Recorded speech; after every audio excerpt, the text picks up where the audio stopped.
Hey folks, in this episode we eat some fry bread, hike the Soda Canyon Overlook Trail, and visit some of the sites along the Mesa Top Loop road. Come along. Make sure you click subscribe so you don't miss our next adventure. We just finished the Cliff Palace tour, and now we were driving around the Mesa Top Ruin Road. The park is next to the Ute Mountain Reservation. All right, we're gonna stop and get some fry bread, because why not? What is fry bread? You're gonna find out. Hand knead it with water, and you let it set for about 15 minutes, and then just roll them out and deep fry it in crispy shrimp. Easy level trail leads to views of Balcony House. Awesome. Okay, so we just did an amazing ranger-led tour at Cliff Palace as part of the Mesa Verde National Park. From the visitor center to Cliff Palace and the museum and Balcony House area, the Mesa Top, it's like a 20-mile drive on a pretty curvy road, which is really something. So we are way down at the edge of the park compared to where you enter the park at the visitor center. You can go to the visitor center of this park without paying the fee.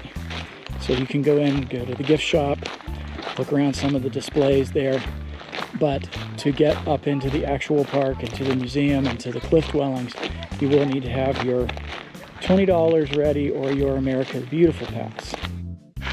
Also, along the Cliff Palace Loop, there's a little pull-off for the Ute Mountain Ute tribe, and they were cooking some fry bread, which is probably multicultural, I think, meaning different tribes all cook that.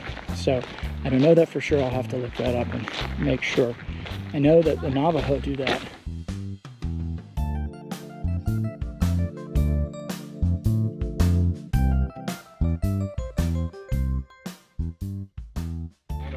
Is it petrified wood? I don't think so. I think it's burned wood. I would know. I think it looks charred. It does. I think it got burned. So I've read a lot of books by an author named Tony Hillerman, and his main characters are Navajo tribal policemen.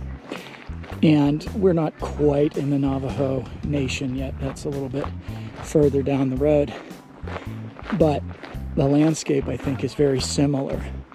And it's just really interesting to actually be in the place where those books are set, or at least close to the place. We might get 100 miles down the road here and find out that it's a little more different. I feel like there are a lot of things in those books that we've talked about here today. Pinon nuts and cornmeal, things like that. To be honest, the landscape near the Four Corners and beyond was very different. Is that agave? Oh, we thought it was yucca. Okay, we're getting close. Hey, bring your binoculars when you come to a place like this. I'm half expecting Wile E. Coyote and the Roadrunner. I need to find House of Many Windows. It's right over, all the way over there. And I see. Will you cha-cha slide too?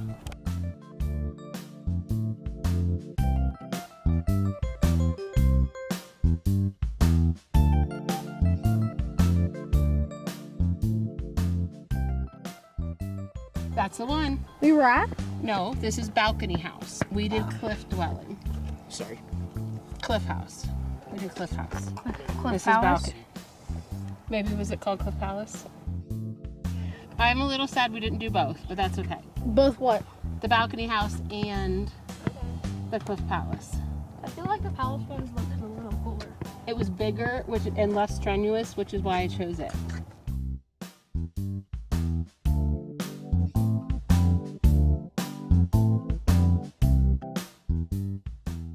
Okay, this is the second overlook near Balcony House.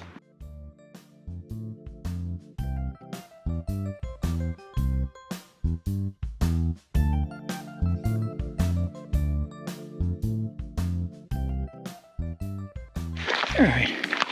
Look, another overlook. I hope there's a fence. Oh, a little bit of a fence. Yeesh.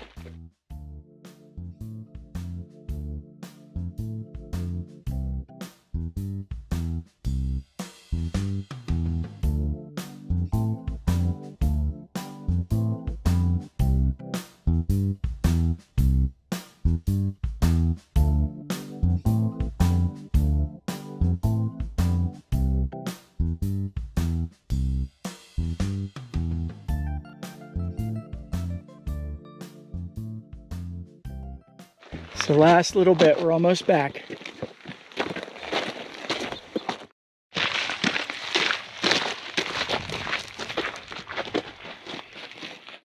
Here they come, the intrepid hikers.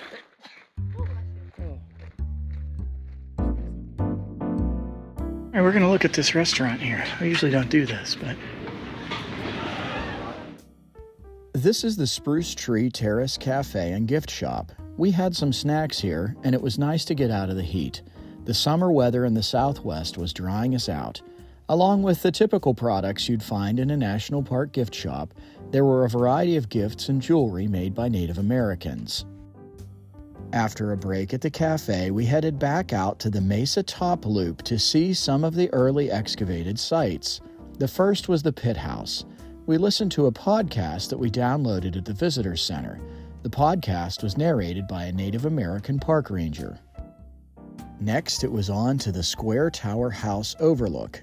You can hike to Square Tower with a ranger-led tour. It's a little more expensive and a lot more strenuous than the Cliff Palace hike. Here you'll see the tallest structure in the park.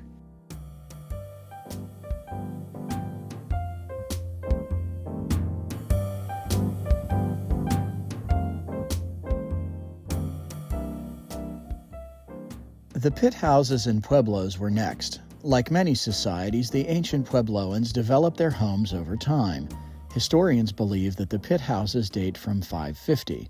The pueblos came later, between 750 and 1100. Wow. Here's a kiva. And a kiva. And I bet those tunnels weren't to let people go up through it. I bet that was for their spirits.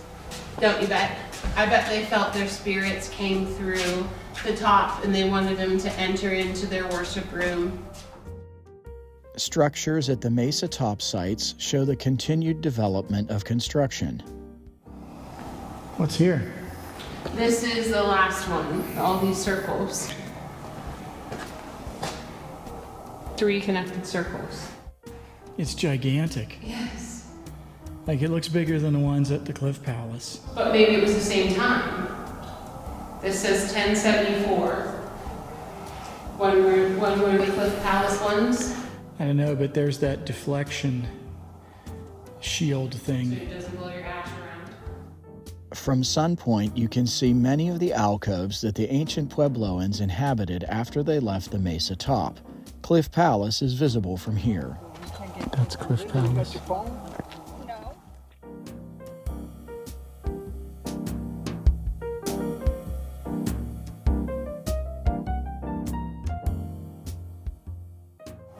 I think this is Sunset House, isn't it, Graham?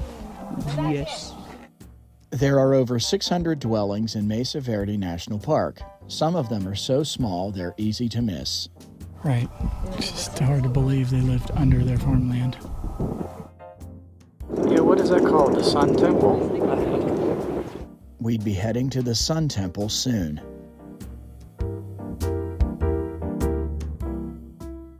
These ones look as big as the other ones. It's like 2 stories. Like, It's 2 different things.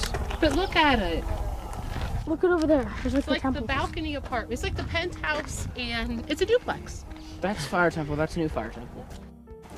Here's the Sun Temple. It's large. Archaeologists didn't find any household goods or roof beams at Sun Temple. Its size suggests a lot of labor went into the construction, and the walls may have been up to 14 feet tall, much larger than a desert lizard. Lizard. 3 lizards. Hmm? Oh yeah. That salamander thing. Lizard. Okay, so we'll have to come back to Dr. Canyon.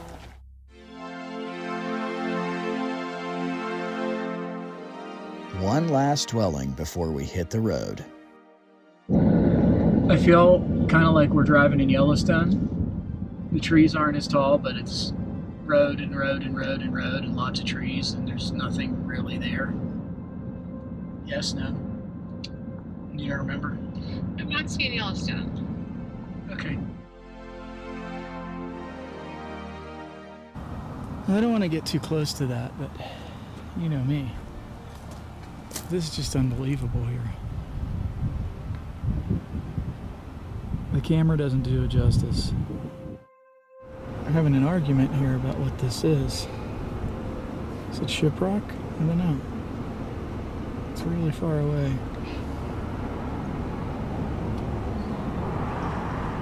Like really far away.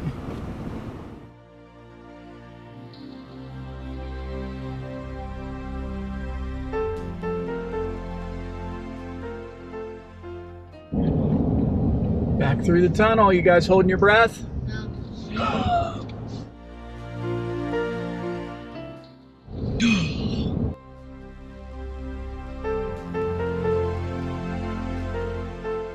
We were hot and tired and ready to go home. The 20-mile drive down the mesa was a beautiful way to end the day. Before long, we were back at the visitor center and about 5 minutes from camp. Thanks for watching. In our next video, we'll head to the Grand Canyon via the Navajo Nation and Monument Valley. We'll even drive down Forrest Gump Point.